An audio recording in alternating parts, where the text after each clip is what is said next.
lot of our partners that participated in that program, frankly, had not been that explicit about it. It really matters that we tell. We're horrible at promoting ourselves. I was trying to be nice. As an industry, we are all bad at it. You're absolutely right. Yes.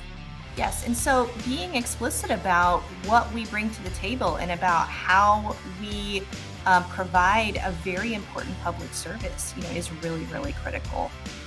That goes back to value proposition, but that also goes back to showing and demonstrating that value and reminding people of what it is. For me, it's very, very personal. I grew up in newspapers. That was my first real job out of school. I have a very dear friend that's an executive editor in a nearby paper, and I want to make sure she and her reporters are at those city council meetings being nosy. We know what happens in the news deserts. We know what happens when a local news organization is lost in an area. It's corruption goes up. And I think it's really important, whether it's a newspaper, a broadcast, digital first organization, to be very blunt about what we're bringing to the table and about how supporting the local news organization helps to support the community. Welcome to the News Nirvana podcast. I'm your host, Nick Parker. The News Nirvana podcast features conversations with media professionals from across the country, highlighting our ever-evolving business models and showcasing the strong and effective journalism produced each and every day. This podcast is made possible to you by the generosity of TownNews. TownNews delivers solutions, services, and guidance empowering local media organizations to thrive in an ever-changing digital world. Contact TownNews today to learn more how they can help you thrive. Connect with them at townnews.com.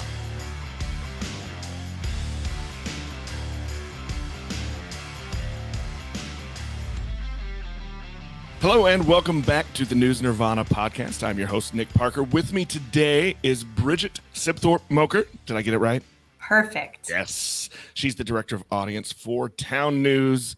TownNews, the magnanimous sponsor of this great podcast. Bridget, welcome to the show. Thank you. Happy to be here. I'm excited to have you on. This is one of my favorite topics, actually. I like to talk about audience, both engagement, both figuring out how to make some money off of it, which is, really the point of all of us news producers, right? We do want to make a living. Absolutely. And, it was a lot easier 25 years ago, and we're figuring new things out. But I think the best part of this conversation is just that audience is more important than it ever really was. That's at exactly least as far as our business plans. I mean, it was so transactional before, in that just we collected your mailboxes and we delivered your paper, and that was it. That was the end of it. We hoped you read it, but we could tell all of our advertisers, hey, we've got a circulation of 5,000, 10,000, 100,000, whatever, right? But we can't just do that anymore. We have to get them involved, and we have to find out how to make up for revenue that just doesn't work anymore. That's absolutely right. And a big part of that was advertising. 10, 20 years ago, even longer, newspapers were able to make quite a bit of revenue from advertising and from those large numbers of distribution. And as that shifted to online, especially in the last few years, it's really shifted to consumer revenue funding the business. And so that puts the onus squarely on the customer in terms of them calling the shots. And that's a lot different than it was. And I like that, them calling the shots, because I think it's important that we note that it's when we say revenue from the reader, from the consumer, we don't just mean we're charging them more money, but they're driving where the advertising comes from and what advertising is working, right? Absolutely. And that even comes down to the user experience, which is something that, we've been thinking about a lot and working on. And they expect customers expect a different set of experiences. We're up against every other e-commerce platform in the world that has these smooth, frictionless purchase. We're really trying to build that volume, but we've got to make it easy for the customer in order to do that. Yeah. Where do we? I guess let's start at the beginning. So if someone is new, maybe just shifted their paper to online, or as we're seeing a lot of just new digital publishers springing on in different communities. So what is a good starting point, I guess that you're finding and you talk to people about, is when you start thinking of the user experience and that path through the website? Absolutely. So at TownNews, we have a lot of customers, primarily newspapers. There's some digital first publications. There's even broadcast organizations. And, reader revenue is a big focus right now. And so, my little corner of the world is focused on that user experience and really monetizing all areas of the website. So of course, advertising is a piece of that, but what we want to do is help our publishers build sustainable subscription or membership models. And we do that by, paywalls or sort of nags that, really just show the customer that, hey, we have a subscription. That's, kind of 101 is you need to surface to the customer that there's a way to support us and here's why you should. And so when we think about user experience, we think about the messaging, we think about the design, we think about how we can make things easy for the customer to make it so easy to take that next step to fund the business. Presentation mattered. I mean, you just talked about design. I mean, we can't. Before, I would sit in the newsroom and I just think, okay, what's the most important news? What do we have to get out? What do we have to put either on the television screen or into the newspaper? And that was kind of enough. They should read it because we said so. They should watch it because we said so. But we're engaging them now. Like, so when we present it, we're asking them, what is it that you want to see? What is the news that matters to you? How should we be attacking that question? Oh, that's a good one. And, there's so many different places for people to get their news. It used to be, even when digital first started, people would just go directly to the website. And there's still a lot of traffic, still a lot of people that do that. But a lot of people, their front page of the paper is Facebook or, other social media platforms where that's where they're seeing the headlines and that's sort of their entry point. So we really have to dive deep into the data to understand where our audiences are coming from and what they're reading. And I think that just helps us as an industry or as individual publishers get better and better at what we do by understanding how people are consuming our content and where. What sorts of data are you looking at in that? Because I think that's a really interesting point. I think the entry points, because it's not always just a Google search for your website or a direct, entry of the URL. It's not even always your newsletter, although those are great entry points. But what data are you looking at so that you can drive people, whether it's from Facebook or Instagram or whatever, to get past the clever video or the clever post, right, and actually into your website and into what the product you're offering? Absolutely. So there's a couple of sources, but it really maps back to Google Analytics at the end of the day. And we try to think about it like the traditional funnel. All those sources of traffic are an opportunity. We look at GA to see where they're coming from and how long they stay. And I think there's different goals with each of those groups of people at a very, very high level. So when we think about paywalls and that sort of thing, we don't think about asking somebody to subscribe on their very first visit necessarily. What we want to do with those people that come in from social, for example, is, of course, we want to get them great content to read, but we also want to convince them that they should sign up for a newsletter or create a free account to read more, sort of incentivize them to take that next step and build a relationship with us. So we sort of have goals for, many of these different audiences to help guide them down the funnel eventually to a purchase. Yeah, those steps are really important. I think you're right. And finding the right system. And you're going to talk about the TownNews system, I know, and that's good. I mean, finding that right system, right, that automates those processes. Oh, absolutely. So that they can track kind of where they're coming and then give them those next steps without the publisher spending, all 12 hours a day. Right, right. Well, with any reader revenue model, there's going to be some form of, a payment structure and all that. And the most successful ones from a newspaper standpoint are some sort of paywall. Meters and paywalls have been around for a really long time, and it used to be pretty, pretty simplistic. It was, we're going to cut you off at 10 articles, and then you're going to get a message, and then you're going to be locked out. What we've really seen happening, and not just with our products but throughout the industry, is these paywalls, these meters are getting a lot more nuanced because we want to guide people through that funnel process. So you've probably noticed on a lot of different sites a registration wall that asks you to just put in your email or sign up for a newsletter in order to keep reading. And that's something that's part of the Audience Plus system, but many others. And this really kind of goes back to a shift in realization of how we need to guide people through that funnel process. And that's that we need to have sort of a hybrid model. We can't just have premium content, just lock certain articles, because that's, unless you're locking a whole lot every day, which can be taxing for the newsroom, it's, you have to lock a whole lot of articles to get enough people to hit the wall to purchase. Alternatively, if you just have a meter set it, even down to 2 or 3, you may not be getting enough people in that funnel to meet your goals and expectations for what you'd like to grow. So having a model that can consider those different audiences and the behaviors they want and really grow with your organization is really, really critical. And I won't ask you to talk about other people's systems. So just using your example. So when you work with whether it's a newspaper or a TV or radio station, what are you looking at with them to figure out what those different levels, those metering's not the right word, because you just said hybrid, but I mean, sure. so that it can, okay, let's figure out what content to lock, or at what point should we nudge for a newsletter, and at what point should we say, hey, look, you need to subscribe? Yeah. So we have the benefit at TownNews of having, hundreds of clients on some form of paywall. We're over 200 on the Audience Plus dynamic paywall system now.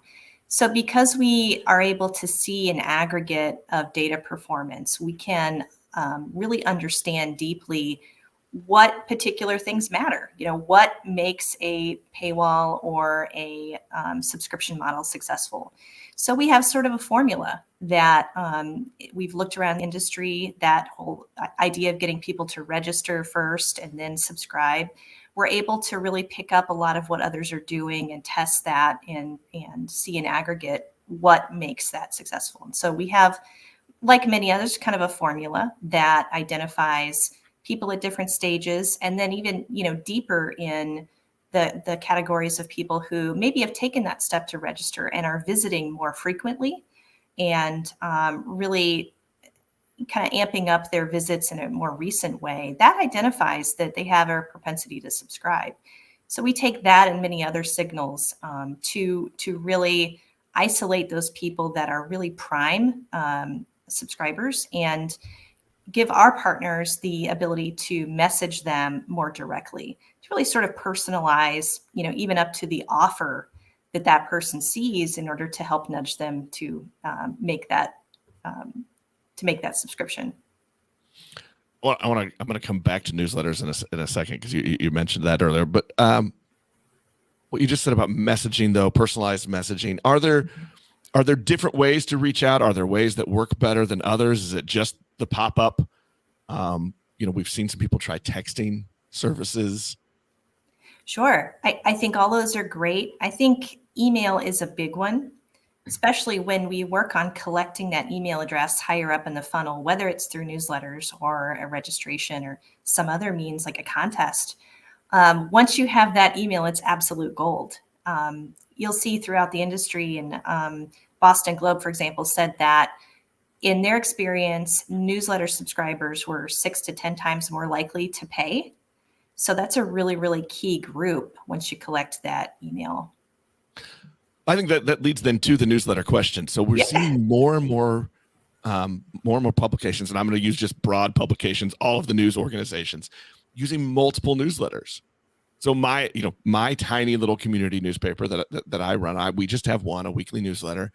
But as they get bigger, we're seeing lots of, hey, do you want this silo of information every week or twice a week? Do you want this silo of information? Is that working to kind of niche out all the different pieces of the news? I think it really is. And there are publications that use just the concept of newsletter differently. There are some that will just sort of give you a list of the top headlines. And that's great because it's, identifying the information that you really want.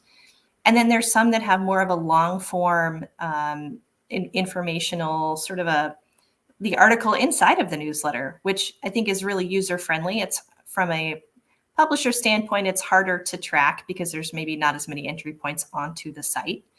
But it all comes down to that engagement. And I think that's why we're seeing so many additional newsletters is for the most part, they're easy to implement. They build that engagement and they build that repeat visit that you really want, because that helps get people into that content and hopefully subscribe. Let's talk a little bit about incentives. You've mentioned those before, but I think that's an important way to talk about how to steer people through this funnel. I think, obviously it's what the readers want, right? They want something for their money other than the news. They want something extra, but are there some best practices? Have you found some things that work to help walk people through each of these steps kind of in the tier in the funnel? Yeah, absolutely. I think a lot of that comes down to value proposition and stating what you bring to the table, what you can do better than anyone else. But when it comes to paid subscriptions, a lot of the information out there from American Press Association, for example, says that it's a really great offer that pushes the people over the edge, to make that decision to pay. And so I'm a big believer in the low cost subscription offers, like $1 for 3 months or 6 months, that ramps to a higher rate, like let's say $10 a month. And that's why you see Boston Globe and New York Times doing those sorts of things, is because they work. The revenue is a little bit offset. So some of the publishers that haven't tried this, really have to experience it to understand the volume is so much higher that you get more revenue in that third, fourth month, depending on when that offer ends. But it's great for consumers because it's a low risk, and it's great for the publisher because you're given that much time in that introductory period to really build a relationship. You're giving yourself a few months to ramp up to onboarding, to really building that engagement with that consumer. And so, of course, on the other side of the coin is the advertising. If you have a user that's just not going to subscribe, maybe they don't come to the site often enough, then of course the advertising's there as a way to supplement that income.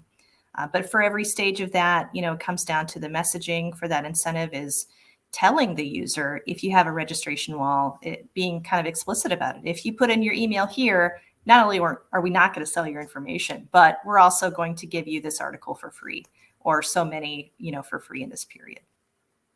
You said the big word there, engagement. That's more than just the money. It's we have to engage them and make them a part of our process. What has been, I guess, what have you seen where people are really kind of starting to get that engaged relationship with users? Are you able to see that from your role? Are you getting those anecdotal stories? A little bit. To be honest, I'm really... Is that an unfair question? No, not unfair. I'm pretty focused on the money, to be blunt about it. I feel like my job at the end of the day is to help publishers make money, to help fund local journalism. But you have to get there, you have to build that engagement. Newsletters is a great way. And I think, we can't forget about how important social is to draw in those new readers. I think there's also a lot of potential, frankly, with the younger generations. I have a son that's 14 years old, and just trying to introduce our kids and, the teens of today to make sure they have a relationship with those important local publications is really critical. And I think that's where, as an industry, we have a lot of work to do. I just told my 15-year-old he didn't have a choice. He was going to read the news and be a part of it. You can just force your children into things, right? Absolutely. It works. The News Nirvana podcast is brought to you by TownNews, the creators of Audience Plus. Audience Plus replaces your old school one-size-fits-all paywall with a smarter metering solution that targets visitors with custom offers, converting drive-bys into paying subscribers. You can learn more at townnews.com/audience. Well, I want to go to one of the things though you just said about support local journalism and messaging to let people know the role of the news organization, again, whether that's print or broadcast or digital only. You at Town News had a different thing, so it started during the pandemic where you actually put hey, here's a donor box or a button. I don't want to get in trouble. Donor boxes out of the business, but here's a donation button, and that worked. We saw a lot of people in communities actually saying, you know what, we are going to our local news organization more often than we have for the last few years. And granted, global pandemic helped us drive news, but I mean, I think that was some strong messaging from news organizations to help people realize this is what we do. Absolutely. And I think to your point about messaging, a lot of our partners that participated in that program, frankly, had not been that explicit about it. It really matters that we tell. We're horrible at promoting ourselves. I was trying to be nice. As an industry, we are all bad at it. You're absolutely right. Yes. And so being explicit about what we bring to the table and about how we provide a very important public service, is really, really critical. It goes back to value proposition, but that also goes back to showing and demonstrating that value and reminding people of what it is. For me, it's very, very personal. I grew up in newspapers. That was my first real job out of school. I have a very dear friend that's an executive editor in a nearby paper, and I want to make sure she and her reporters are at those city council meetings being nosy.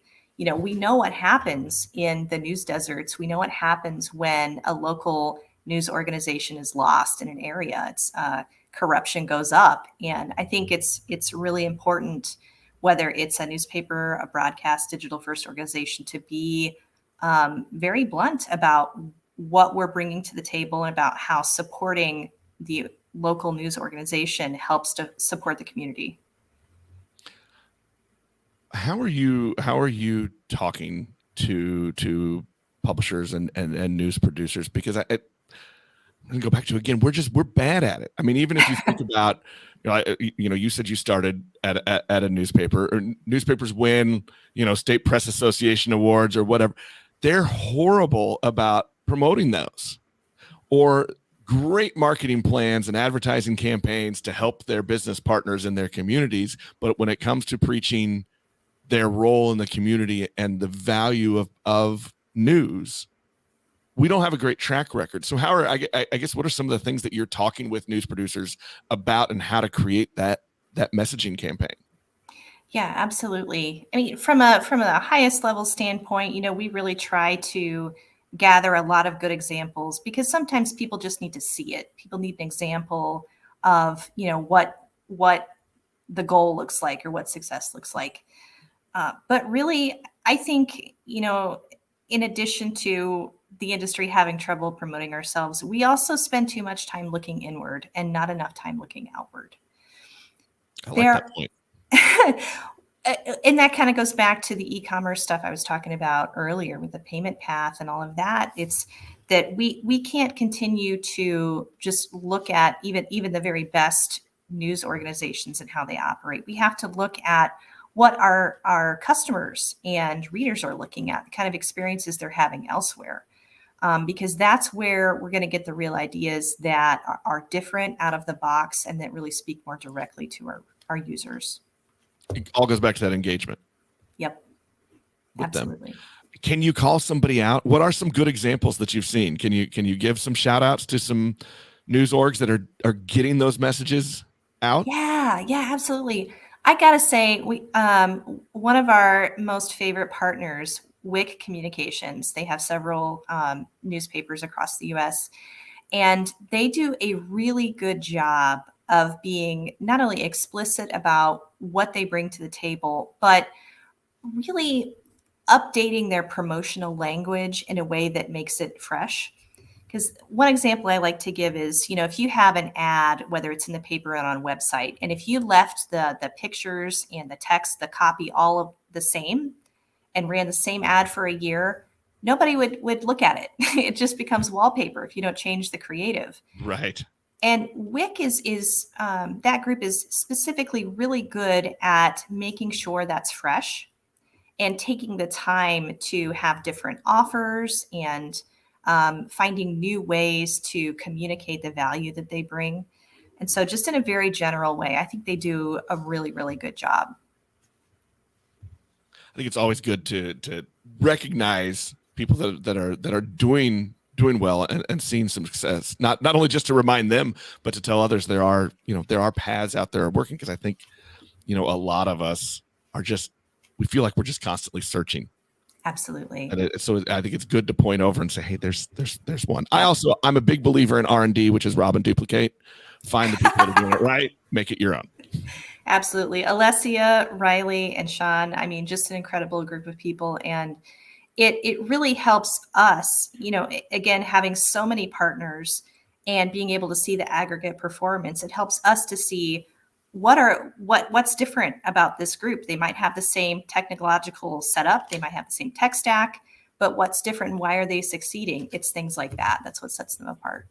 And if you'll allow a little shameless plug, we did have Riley on this podcast several months ago. So go back into the old episodes if you haven't listened, and listen to Riley from WIC, and he'll talk a little bit about what, some of the success and the things that are working for their organization. You talked about putting together the data and the anecdotal stories and the things of what works and what you're learning as we continue to evolve the way we're engaging audience and we're bringing them in and finding revenue. You have a white paper coming out that is available for anyone, not just for TownNews customers, right? That's exactly right. You can find it at townnews.com/unlocksubs. And really what we wanted to do is take the advantage we have of looking at so many different sites that have such a diverse size and model and presentation and say, what's really working? Does a dynamic meter perform well? What kinds of pricing works best? Do the smaller sites perform as well as the larger sites? Do the hybrid models really perform up to par? And how does that mark against some of the benchmarks that you see out there? So we're really, really excited about this and excited to share that the fundamental building blocks of these, this audience-driven approach really, really works. Selfishly, I have to ask this follow-up because I just need to know. I don't want to wait the 10 minutes after we sign off here for me to go look at the data. But are you finding out, does it matter if you're a giant publication or a small publication? Is there one that works better than the other, or does it just change how you structure? That's such a good question, and we get that question all the time. Just looking at the dynamic meter sites or Audience Plus sites, they perform twice as well as what's considered the goal. And when we looked at the subset of our very smallest publications, we're talking our smallest has 4,000 unique visitors a month, very, very small. And they perform even better than the median. So they perform consistently better than what's considered the goal. And that's across all of our smaller publications. And so that was really exciting and gratifying to us to know that there is ROI there, that there is a model even for the smallest groups. Well, that's good to know, and I'm going to go look at it as soon as there is, because I have been scared in my little news organization in my little town. I've been scared to turn on these kind of things because I'm worried they're going to say they don't like me anymore or that I'm not worth money. And not possible. I don't want to know. I don't want to have that kind of feedback. But like everyone else, I'm looking for what is that next revenue stream? How do I keep things going and growing the news product that we've been developing here? So I know I'm going to go look at it. I'm pretty sure everybody listening is also going to go find it as well. Awesome. Thank you. And love to hear feedback. Okay, I'm going to shift a little bit here. I just have to know because I'm looking at the video screen and there's a lot of Grogu, Baby Yoda happening behind you. Yes. Is that your nerd fandom or is that a family fandom? It's really a very personal nerd fandom. I really love Baby Yoda. I don't think the name Grogu gives him justice, but I get it. I've been a Star Wars nerd for a long time. With the super nerds. Yeah. I've been a Star Wars nerd for a long time, and I just love the whole Mandalorian series and the Boba Fett series too. It's great. There we go. Does that in any way provide you help in the news industry? It definitely is a conversation starter. And I think as somebody that works in technology, it's good to let everybody know that I'm a little nerdy. Probably does help. You do a lot of webinars. Does Baby Yoda participate? Oh, he's there, definitely. And you can understand how far back the webinar is by how many Baby Yodas I have, because the collection just keeps growing in the background. Just keep getting bigger and bigger. Well, I think a little bit too, just some chance for people to know who you are and that you are basically an evangelist for audience engagement and the systems that TownNews has. You said you started your first career. Your first job out of school was newspapers. You grew up around them. What is your relationship with news? Oh yeah. Well, so I never planned to work for a newspaper. Frankly, I knew I wanted to build websites and work in technology, and I have a background in IT, and so that was my first job was actually in advertising and IT, kind of a split position. And it was a job that I applied for because my mom insisted it, because it was back in my hometown. All the things we do for mom. Right. And it was going to be maybe a 1-year gig, and I was going to go back up to Chicagoland. And 16 years later, here I am. I've had the opportunity within Lee to work for several different local newspapers where I met my good friend that I mentioned. I was able to work in websites and technology in different roles, and then started working for the corporate office. And then just a year and a half ago, I had the opportunity to go to Lee's tech arm, TownNews. And the most gratifying thing for me is I still am a big believer in local journalism. I think it's absolutely needed for our society to survive now more than ever. And so having a hand in being able to help these organizations transition and thrive is just really, really rewarding for me. So what would your message be to let's say your community where you live, of the role of newspaper and the importance of why readers and viewers should be engaged, why they should help support the efforts of the local? What would your message be? I think it's pretty clear. It's local news organizations, again, whether it's newspaper or broadcast, it's a fundamental piece of our society and a safeguard for democracy.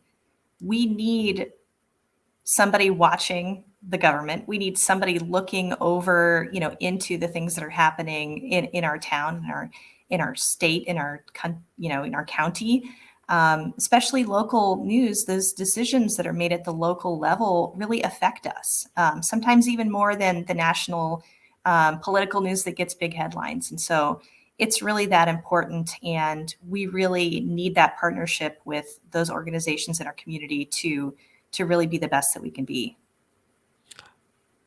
I like that a lot. I think that's a good one, and I feel on the same lines there. I think we always tell to our audience, and a lot of our news is done through a podcast format. You can affect more change at a local level than you can at any other part of our democracy. So it's vital that you are in the know and participating in whatever way that is, if as simple as just voting or just getting involved in different organizations around your community. So I think that is a good message, and I assume you're going to keep preaching that. Absolutely. Yeah. Well, Bridget, I appreciate you taking the time for us to talk about kind of the systems that you're doing and about audience engagement and revenue generating through them. Are there other things we should talk about? People should know about?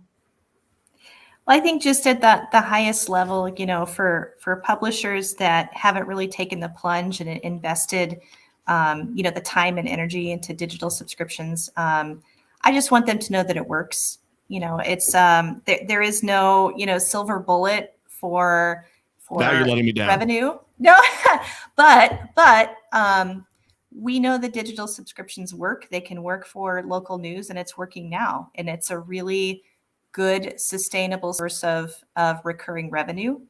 And no matter what your model is, there is a path to more revenue through that, through those consumer journeys, and that's where I'm really excited to help. If people want to follow or connect with you or the TownNews systems, how can they do that? TownNews.com/Audience Plus has a lot about our dynamic web technology, but you can find me on LinkedIn or on the TownNews website. Well, Bridget, thank you very much. I appreciate your time. That was going to wrap us up for this episode. We'll talk to everybody next time.